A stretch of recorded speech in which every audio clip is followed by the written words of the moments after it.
அடுத்ததாக இவர் தெரியாத ஆளே இருக்காதுன்னு நினைக்கிறேன். Extremely talented Besant Ravi sir பேசுவாங்க sir. Thank you.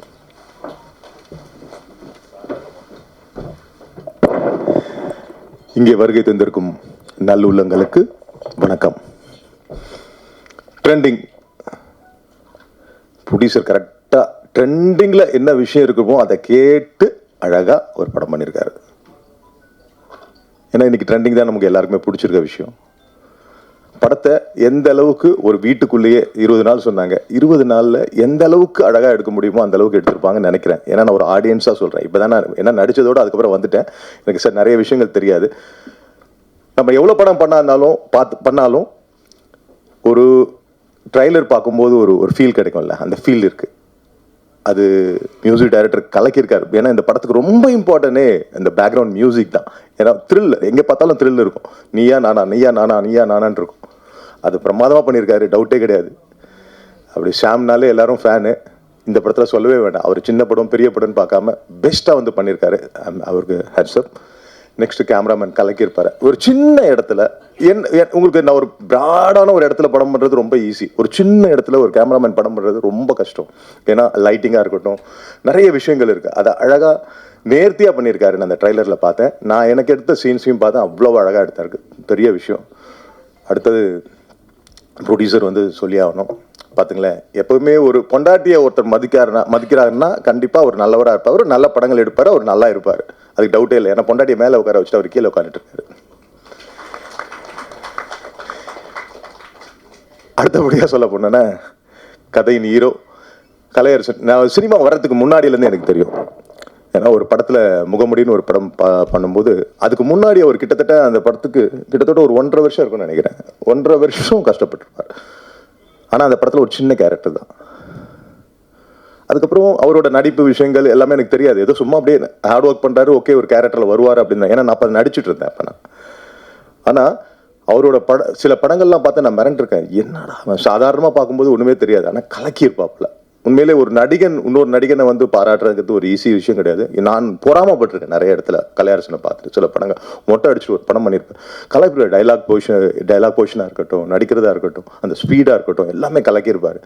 It's a good talented person. இது மாதிரி ஒரு ஹீரோஸ்லாம் நம்ம சினிமாவுக்கு தேவை. அதுதான் நடந்துட்டு இருக்கு. இந்த படம் ஒரு பெரிய லெவலில் அவருக்கு ஒரு எதிர்பார்ப்பை உண்டு பண்ணும். நான் no doubt about that. Technicians எல்லாமே, டைரக்டர் சொன்னார், சவுண்டே வராது எல்லாருக்கிட்டையும். அதாவது நிறைகுடம் எப்பவுமே கிளம்பாது. அதுதான் டைரக்டர். நிறைகுடம் என்ன வேணுமோ ஒரு ஆர்டிஸ்ட் கிட்ட சும்மா மிரட்டி அது இது. நிறைய டைரக்டர்ஸ் நிறைய பேர்ல சும்மா மிரட்டி வாங்கிட்டு இருக்காங்க. What is the use?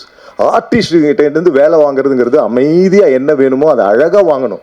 அதை அழகாக வாங்குறாரு. அப்போதான் ஆர்டிஸ்ட்க்கு டென்ஷனே இருக்காது. பிரேம் சார் சொன்னார் பாருங்க. பிரேம் எப்பவுமே எல்லா ட்ரெண்டிங் மூவிலையும் இருப்பார். அவரும் இந்த ட்ரெண்டிங் மூவில இருக்காரு. அதனால கண்டிப்பாக அது ஹிட் ஆகும், டவுட்டே கிடையாது. ஏன்னா பிரேம் ஒரு லக்கி சாம்னு சொல்லலாம் நிறைய படத்தில். சீரியஸாக இஸ் வெரி நைஸ் பர்சன். அவரும் பாருங்கள் இவ்வளோ படங்கள் பண்ணியிருக்காரு. ஒரு அலட்டிக்கவே மாட்டார். It's good. நல்ல விஷயம். நல்லா வந்திருக்கு இந்த படம். எல்லாரும் கிட்டத்தட்ட எல்லாரையும் சொல்லிட்டேன்னு நினைக்கிறேன். இது மீறி என் கூட நடித்த அந்த நேரத்தில் இருந்தவங்களுக்கு எல்லாருக்கும், இந்த படத்துக்காக உழைச்ச எல்லாருக்கும் நன்றி சொல்லிக்கிறேன். அகெயின் சொல்கிறேன், இந்த producer is very good producer. நிறைய படம் பண்ணுவார். கண்டிப்பாக இது உங்களுக்கு மட்டும் இல்லை, நம்ம மக்களுக்கு எல்லாருக்கும் ஒரு விருந்தாக இருக்கும். No doubt about that. Thank you all. படத்தில் வந்து ஆக்டர் ஆக்ட்ரஸ் தவிர நடிக்கிற எல்லாருமே ரொம்ப இம்பார்ட்டன்ட்னு சொல்லுவாங்க. they lead the story அப்படின்னு சொல்லுவாங்க. ஸோ அந்த வகையில் நடிகர் பிரேம்குமார் அவர்களை மேடை கிடைக்கும்.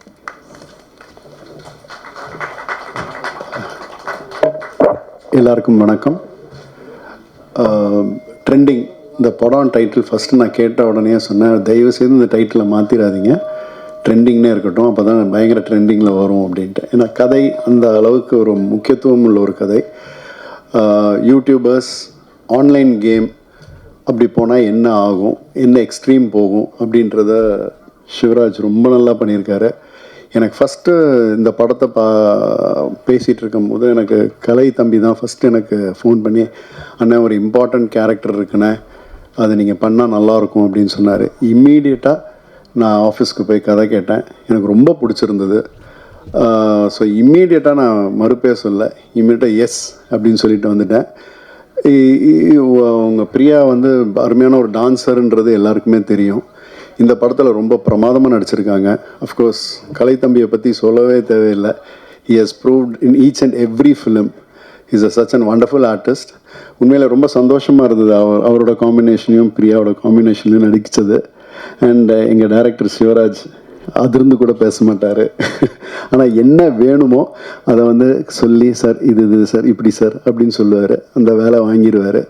அண்ட் சினிமாட்டோகிராஃபர் பிரவீன் சொன்னார் 20 டேஸில் இந்த குவாலிட்டி கொடுத்ததுன்றது சான்ஸே இல்லை. சூப்பர். And minimal artist. எனக்கு தெரிஞ்ச ஒரு 5-6 கேரக்டர்ஸ் தான் இருக்கும் படத்தில். பெசன் நகர் ரவி பிரதரோட காம்பினேஷன் இல்லை, பட் இதில் நடிச்சிருக்காருன்னு தெரியும். ஸோ ப்ரொடியூசர் ஆனந்த் சார், மேடையில் வந்தீங்கன்னா நல்லாயிருக்கும். அவங்க மேடம், ஷூட்டிங் ஸ்பாட்டில் ஒரு ஃபேமிலி மாதிரி தான் நாங்கள்லாம் இருந்தோம். ரொம்ப நல்லா இருந்தது. அண்ட் மியூசிக் யார் போடலாம் அப்படின்னு பேசிகிட்டு இருக்கும்போது, யார் சார் ஐடியா வச்சுருக்கீங்க அப்படின்னாங்க. இம்மீடியட்டாக சாம் சிஎஸ்ன்னாங்க. நான் சொன்னேன், உடனே ஃபோனை போடுங்க, நான் பேசணும்னு சொல்லி. ஏன்னா அவர்கிட்ட நான் பேசினேன். பிரதர் இது பண்ணி கொடுத்துருங்க பிரதர், விக்ரம் வேதாக்கு அப்புறம் நான் உங்கள் மியூசிக் டைரக்ஷன் நடிக்கிற படமாக இருக்கட்டும் அப்படின்னேன். கண்டிப்பாக அப்படின்னு சொல்லி அவரும் பிரமாதமாக அந்த சாங்ஸ் எல்லாம் பார்த்தீங்க. அண்ட் பேக்ரவுண்ட் ஸ்கோர் சொல்லவே தேவையில்லை, அசத்திருக்காரு. ஸோ ஐ விஷ் நீங்கள் இந்த படத்தை பார்த்துட்டு இந்த படத்தை கரெக்டாக கொண்டு போய் ரீச் பண்ணிங்கன்னா டெஃபினட்டாக இந்த படம் பேசப்படணும். ஸோ உங்கள் ஆதரவு ரொம்ப ரொம்ப முக்கியம். So I request you all, இந்த படம் பார்த்துட்டு கொஞ்சம் ப்ரமோட் பண்ணிங்கன்னா, இந்த மாதிரி நல்ல படங்கள், நிச்சயமாக கண்டென்ட் உள்ள படங்கள் இப்போ நல்ல ஆதரவு பெற்றுட்ருக்கு. அந்த வகையில் இந்த படமும் பேர் வாங்கணுன்றது என்னோடய ஆசை. ஸோ அனைவருக்கும் என்னுடைய நன்றிகள். அண்ட் ஒர்க் பண்ண அத்தனை டெக்னீஷியன்ஸ் எல்லாருமே ஒரு ஃபேமிலி மாதிரி தான், எக்ஸ்ட்ராடினரியாக எல்லாம் ஒர்க் பண்ணி கொடுத்தாங்க. So I wish as all good luck. And I hope to see you seen in theaters. நன்றி, வணக்கம்.